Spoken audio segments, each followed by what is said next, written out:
गांव झरनापुर में डर का राज था। यहाँ के लोग हमेशा एक आदमी से डरते थे, राजू सिंह, जो गांव के सरगना के रूप में जाना जाता था। उसकी ताकत इतनी थी कि कोई भी उसके सामने खड़ा नहीं हो पाता था। उसके बेटे आदित्य ने भी अपने पिता का रास्ता अपनाया था। वे दोनों झरनापुर के हर एक छोटे बड़े फैसले में दखल देते। लोगों की जमीन छीनना, उनकी मेहनत लूटना उनका आम तौर पर काम बन चुका था।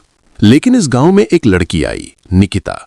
वो एक तेज तर्रार, बहादुरी से भरी लड़की थी जो शहर में एक सामाजिक कार्यकर्ता के रूप में काम करती थी। एक दिन उसने इस गांव के बारे में सुना और तय किया कि उसे इस अत्याचार के राज को खत्म करना होगा। निकिता ने अपने माता पिता से अनुमति लेकर झरनापुर का रुख किया और उसके साथ एक उद्देश्य भी था, न्याय और स्वतंत्रता। जैसे ही निकिता गांव पहुंची, उसने तुरंत उन लोगों से मिलना शुरू किया जिन्हें वो अत्याचार का शिकार मानती थी। लेकिन गांव वाले उससे डरते थे। उनके चेहरों पर आतंक था, क्योंकि वे जानते थे कि राजू सिंह और आदित्य के सामने कोई नहीं ठहर सकता। एक दिन निकिता ने फैसला किया कि वो अपने इरादों को वास्तविकता में बदलना शुरू करेगी। उसने गांव के चाय वाले से बात करना शुरू किया और साथ ही गांव के दूसरे लोगों से उनके मुद्दे सुने।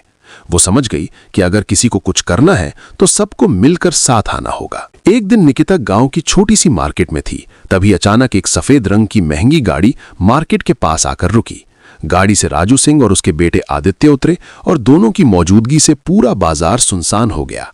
वे चमकते हुए कपड़े पहने हुए थे और गांव वालों को डर के जरिए अपना गुलाम बनाते हुए चल रहे थे। निकिता ने दोनों को आते हुए देखा और तुरंत अपनी बहादुरी को इकट्ठा किया। उसने सोचा, ये वक्त है उन्हें चुनौती देने का। वो उनके पास गई और कहा, राजू सिंह, आपके राज का दौर खत्म होने वाला है। राजू सिंह ने निकिता को एक नजर भर के देखा और हंसते हुए कहा, तुम जैसी शहर की लड़कियां यहां क्या कर रही हो? तुम्हें पता भी है यहां क्या होता है?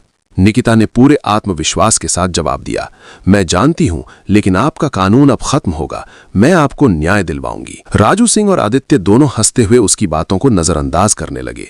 लेकिन निकिता ने न केवल गांव वालों से सच बोलने का वादा किया, बल्कि उसने राजू सिंह के खिलाफ सबूत इकट्ठा करना शुरू कर दिया।